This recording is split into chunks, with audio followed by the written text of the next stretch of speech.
Hi friends, welcome back to the cinema ముచ్చట్లు.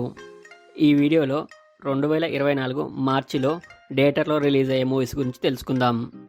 మార్చి నెలలో release అయ్యే first movie Operation Valentine March 1న release అవుతుంది.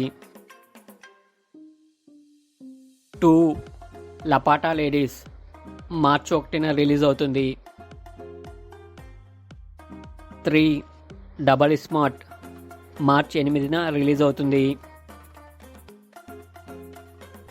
4 గ్యాంగ్స్ ఆఫ్ గోదావరి మార్చి 8న రిలీజ్ అవుతుంది.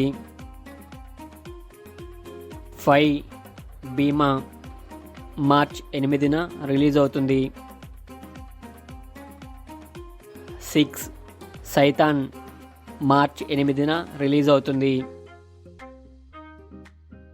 7 గన్నుబాయ్ మార్చి 8న రిలీజ్ అవుతుంది. 8 ఎర్రచీర మార్చి 8న రిలీజ్ అవుతుంది. 9 డ్యూన్ పార్ట్ 2 మార్చి 15న రిలీజ్ అవుతుంది. 10 టిల్లు స్క్వేర్ మార్చి 29న రిలీజ్ అవుతుంది. ఇవి మార్చి నెలలో థియేటర్లో రిలీజ్ అయ్యే మూవీస్ లిస్టు. మీరు ఏ మూవీని చూడాలనుకుంటున్నారో కింద కామెంట్ బాక్స్లో కామెంట్ చేయండి friends. Thank you for watching the cinema ముచ్చట్లు. మీకు ఈ వీడియో నచ్చితే వీడియోని లైక్ చేసి ఛానల్ సబ్స్క్రైబ్ చేయండి ఫ్రెండ్స్. Thank you.